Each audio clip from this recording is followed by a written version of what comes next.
नमस्कार, एक बार फिर आपका स्वागत है आपके अपने चैनल उत्थान द राइजिंग पर। अब ये तय हो गया है कि 24 तारीख को पेट का एग्ज़ाम होगा, पीईटी का।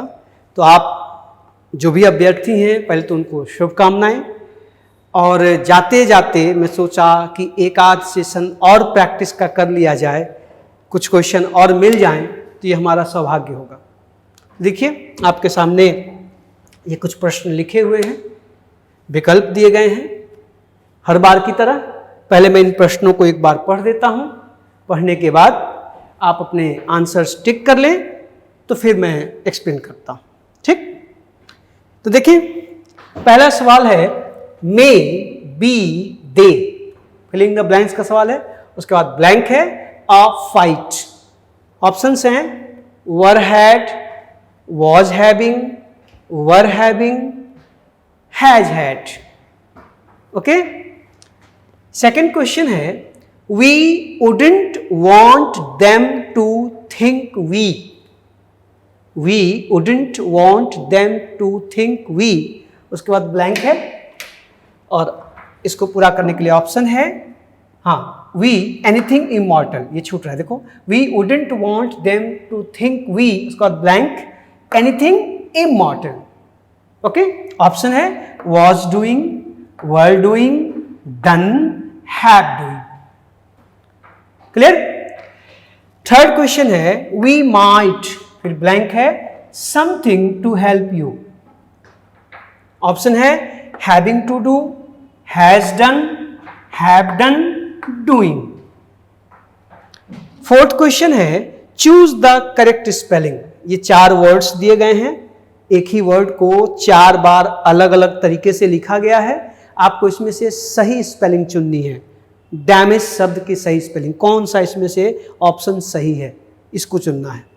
और पांचवा क्वेश्चन है चूज द इनकरेक्ट। देखिए यहाँ पे पेयर बनाया गया है, दो दो के पेयर हैं, इसमें से कोई एक पेयर गलत है, उसका जोड़ा सही नहीं है, आपको सही जोड़ा चुनना है। ठीक है, एक बार स्क्रीनशॉट ले लीजिए। किसी बच्चे ने मैसेज करके सर जी थोड़ा सा टाइम दिया करिए, मैं पूरा टाइम दे रहा हूं। आराम से स्क्रीनशॉट ले लीजिए, अपने आंसर टिक कर लीजिए, मस्तिष्क में रख लीजिए, उसके बाद हम लोग डिस्कस करते हैं। ले लीजिए स्क्रीनशॉट, मैं खड़ा हूं, ले लिया। आइए चलिए अब देखिए जरा इन प्रश्नों को करने का तरीका। अब आप देखो यहां पर कि मे बी दे, यहां पर सब्जेक्ट क्या है, दे है, अर्थात प्लूरल सब्जेक्ट है। तो एक चीज तो तय हो गया कि यहां जो वर्ब आएगी वो प्लूरल होगी, सिंगुलर नहीं हो सकती। इस हिसाब से साहब बी ऑप्शन गायब, क्योंकि यहां वॉज है, और डी ऑप्शन भी गायब क्योंकि यहां पर हैज है। हैज, दे हैज कभी हो नहीं सकता, दे वॉज कभी हो नहीं सकता, इसलिए दोनों ऑप्शन गायब।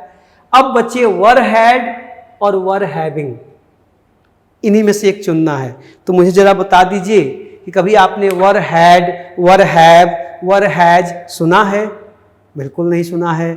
आप जब वर का प्रयोग करेंगे तो उसके बाद वर्ब अपने पार्टिसिपल फॉर्म में आएगी, उसमें आईएनजी का प्रयोग करना पड़ेगा ना। I am having, they are having, we were having. यहां पर सही आंसर क्या होगा? C, were having. Maybe they were having a fight, शायद वे लोग आपस में डिशुम डिशुम कर रहे थे, झगड़ा कर रहे थे। The right answer is C। Clear है? अपना आंसर मिलाते चलिएगा।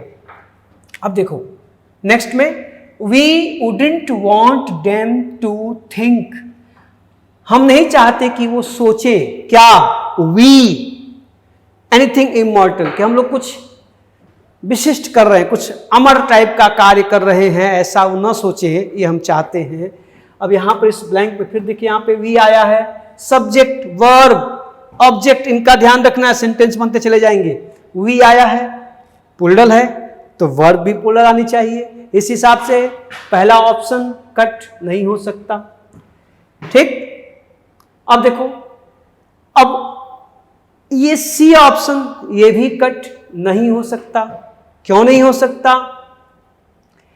क्योंकि डन कभी अकेले प्रयोग हो ही नहीं सकता।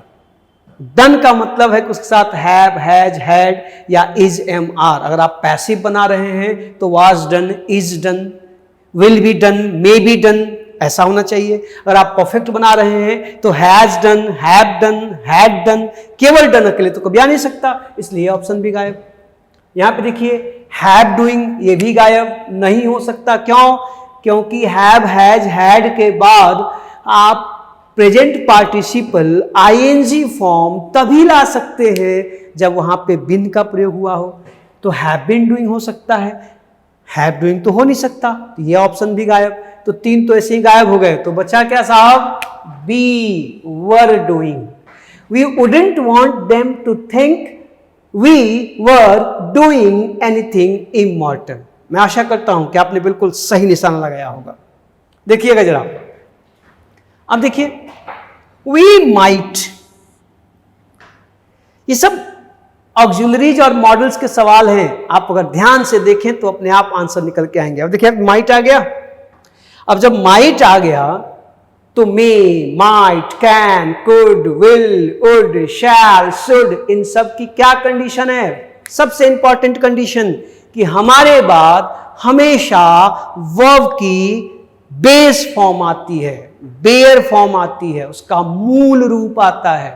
तो देखें जरा, जब मूल रूप आता है तो ये हैविंग मूल रूप तो है नहीं, इसलिए कट, हैविंग हो ही नहीं सकता। माइट के बाद हैविंग हो ही नहीं सकता, ठीक है। अब देखिए हैज, ये भी नहीं हो सकता, ये भी कट, क्योंकि हैज मूल रूप नहीं है, हैव मूल रूप है। तो देखिए आप एलिमिनेट करना सीखिए। आपको अगर रूल्स पता है तो एलिमिनेशन के थ्रू भी आप आंसर्स को पा सकते हैं। तो पहला कट, दूसरा कट। अब बचा हैव डन और डूइंग। तो अभी मैंने कहा कि done, doing, played, playing, present अथवा पास्ट पार्टिसिपल की वर्ब तब तक नहीं आ सकती जब तक कि वहां पर has, have, is, am, are का प्रयोग नहीं किया गया है। तो यहां डायरेक्टली आप मे डूइंग तो कर नहीं सकते। अभी मैंने क्या कहा कि मे के बाद वर्ब की बेस फॉर्म आती है। क्या ये बेस फॉर्म है? नहीं है, तो ये भी कट।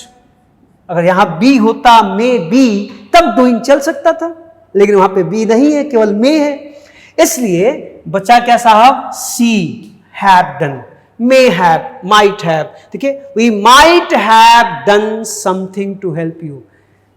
संभवतः हमने आपकी सहायता के लिए कुछ किया है, ऐसा आपको महसूस हो ना, या हम कर सकते थे। अगर आपने, संभावना थी कि हम आपके लिए कुछ कर पाते, ऐसी संभावना थी, आपने मुझे बताया नहीं, इसलिए नहीं हो पाया। He might have helped you का मतलब कि वो तुम्हारी सहायता कर सकता था, इसकी संभावना थी, तुम जाकर उससे कहे होते तो वो करता। तो हम आपकी सहायता कर सकते थे, संभावना थी, आपने हमें बताया ही नहीं, इसलिए might have done. Answer C. Clear है? 4th क्वेश्चन में तो कुछ सोचता ही नहीं है महाराज, सब के सब गड़बड़ हैं, एक ही सही है, सी, डैमेज्ड, DAMAGED, बाकी सब स्पेलिंग गलत है, उल्लू बनाया गया है, उसी में अक्षरों को इधर उधर करके, कंफ्यूज मत होइएगा। और फाइनली 5th क्वेश्चन को देखिए, चूज द इनकरेक्ट वन। तो आप ध्यान से देखो साहब, इन सब में जो पेयर बनाए गए हैं, ये जो पेयर हैं, इसमें क्या खास बात है कि ये पेयर हैं वर्ब और एडजेक्टिव के। आप कह सकते हो कि एडजेक्टिव से वर्ब बनाया गया है या वर्ब से एडजेक्टिव बनाया गया है। तो डेकोरेटिव से डेकोरेट, सही है। डेड एडजेक्टिव है, डाई वर्ब है, डाई डेड, ये भी सही है। एजुकेटिव, एजुकेट ना, तो देखो ये भी वर्ब एडजेक्टिव, एडजेक्टिव वर्ब, ये भी सही है। लेकिन यहां पे देखिए, यहां पे एनवियस से एनवी होना चाहिए, वर्ब एडजेक्टिव को, ना एनवियस एडजेक्टिव है। यहां पर देखिए एलवाई लगाकर इसको एडवर्ब बना दिया गया है। तो एनवियस, एनवियसली, ये पेयर रॉन्ग है, या एनवियसली की जगह एनवी होना चाहिए था। ठीक है, आपका आंसर क्या होगा? डी। तो देखिएगा, शुभकामनाओं सहित, आशीर्वाद सहित, और होता ना कि hope for the best and prepare for the worst. हमेशा जिंदगी में चैलेंज लीजिए, क्योंकि जब तक जिंदगी में आप चैलेंजेस नहीं लेंगे तब तक चीजें नहीं होगी।